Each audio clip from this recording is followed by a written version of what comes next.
Avant de commencer cette vidéo, je tiens à m'excuser pour la qualité d'image qui n'est pas terrible à cause de la lumière. Tout simplement parce que je tourne en soirée et je n'ai pas l'habitude de faire ça.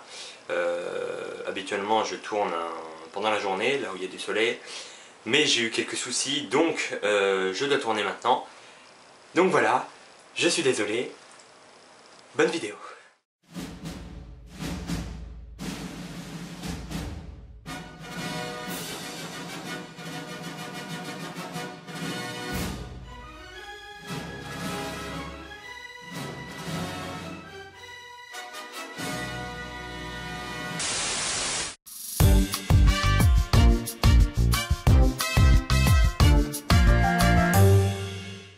Yo, salut à tous et à toutes, et aujourd'hui on se retrouve tout de suite pour la 5e ciné-critique, cette fois-ci sur Everest, sorti il y a une semaine, le 25 septembre 2015, et réalisé par Balthazar Kormákur.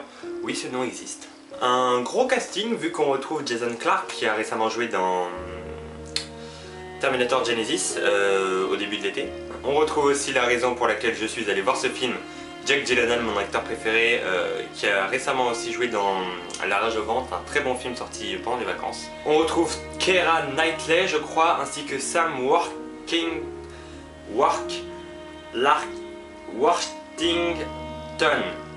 Je vais arriver à le dire, lui. Et tout un tas de personnes. De quoi ça parle? Inspiré d'une désastreuse tentative d'ascension de la plus haute montagne du monde, Everest suit deux expéditions distinctes confrontées aux plus violentes tempêtes de neige que l'homme ait connues. Luttant contre l'extrême sévérité des événements, le courage des grimpeurs est mis à l'épreuve par des obstacles toujours plus difficiles à surmonter, ainsi que le rêve de toute vie se transforme en un combat acharné pour leur salut. Voilà un résumé, très résumé on va dire, mais au final, qu'est-ce que j'en ai pensé? Plusieurs points positifs déjà, puisque les images de ce film sont vraiment grandioses. La 3D vaut le coup, pour une fois, contrairement à certains autres films où la 3D est utilisée inutilement. Là, ça vaut vraiment le coup, on se prend une claque visuelle avec les montagnes enneigées, tout ça. C'est magnifique. D'ailleurs, c'est dommage que les musiques ne soient pas aussi grandioses que les images du film, parce que sinon ça aurait été vraiment intense. Ensuite, le casting est formidable puisqu'on retrouve mon acteur préféré, le grand Jake Gyllenhaal, qui fait son taf comme il faut, mais qui n'est pas l'acteur principal. Donc voilà, il ne montre pas autant sa personnalité que dans ses autres films. C'est dommage. Du coup, en tête d'affiche, on retrouve Jason Clarke. Comme je vous l'ai dit précédemment, il a joué dans Terminator Genesis. Personnellement, je ne l'avais pas aimé dans Terminator Genesis parce que j'avais trouvé qu'il ne collait pas au personnage de John Connor. Je trouvais qu'il ne faisait pas un bon John Connor tout simplement. Donc j'avais quelques a priori un petit peu négatifs sur lui, mais finalement il fait son taf comme il faut et bah voilà. Bref, l'histoire du film est très basique, c'est du vu et revu, mais vu que c'est une histoire vraie, je vais fermer ma gueule. Mais alors au final, qu'est-ce qui va pas sur ce film? Je vais te le dire, j'ai trouvé ce film décevant par rapport à ce que j'attendais et je vais te dire pourquoi. Parce que le film est plat.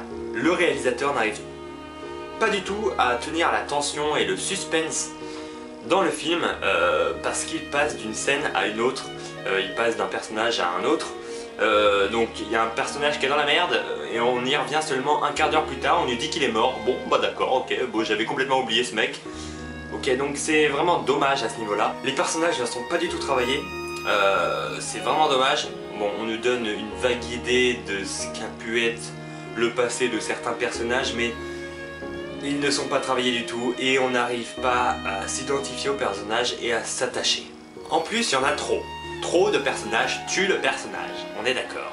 C'est difficile de se rappeler qui est qui fait quoi.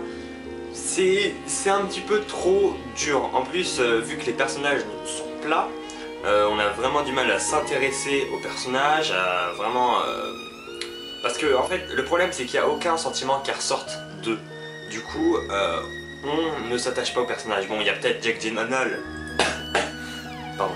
Il y a peut-être Jake Gyllenhaal, comme je vous le disais. C'est le personnage le plus cool, on va dire, du film. Du coup, voilà, on sait qui c'est.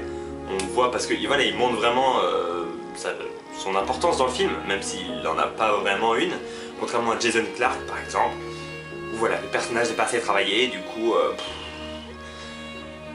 ça aurait pas été le personnage principal. Personnellement, j'aurais même pas tilté qu'il était dans le film. Balthazar Kormákur joue la facilité en nous ressortant un vieux drame, en pensant que les images grandioses du film et que voilà, toutes ces scènes vraiment intenses, on va dire, ça va nous faire oublier le reste. Mais non, certes, les images sont magnifiques, la composition de l'image est belle, les couleurs sont belles, mais si c'est juste pour voir ça, autant regarder un documentaire et pas un film.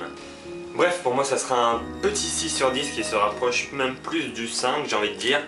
Mais bon, voilà, tout n'est pas acheté. Le film reste très visionnable parce que, il faut le dire, les images te pètent à la gueule et c'est magnifique. En plus, le suspense tient à peu près jusqu'à la fin du film, sans qu'on oublie en fait de quoi parle le film. Et puis, quelques défauts qui sont majeurs pour le film, comme les choix du réalisateur et puis les personnages qui ne sont pas assez travaillés, c'est dommage. Bref, on ne part pas, on reste pour une petite anecdote. Le réalisateur Balthazar Kormákur a décidé de tourner ses scènes vraiment au cœur du film, c'est dire, sachant qu'il a tourné plusieurs de ses scènes au Népal, donc au pied de l'Everest, enfin au pied de l'Himalaya. Il a même, je crois, tourné plusieurs scènes du côté de Katmandou. Si la majorité des scènes ont été tournées au Népal, certaines scènes ont été tournées dans d'autres chaînes de montagne, comme les Alpes du côté de l'Italie. Ça a servi aussi de décor pour le film. Donc plusieurs scènes ont été tournées en très haute altitude, dont le maximum a atteint 4470 mètres. Ça fait beaucoup quand même pour des acteurs. Bref, cette vidéo est à présent terminée. Merci à Squarzix pour son petit caméo. N'hésitez pas à voir sa chaîne gaming, les liens sont en description. Sur ce, je vous dis à bientôt. N'hésitez pas, comme d'habitude, à me proposer des films dans les commentaires, ainsi que votre nom. Si jamais vous voulez participer à... je vais y arriver. À participer à une vidéo comme celle-là, soit en faisant un petit caméo vite fait, l'histoire de dire une phrase, ou en faisant une vraie analyse avec moi, comme Yann précédemment, et un personnage mystère dans la ciné-critique de la semaine prochaine. Donc, on se revoit la semaine prochaine pour la nouvelle ciné-critique. C'était Nicolas Tante 78. Ciao.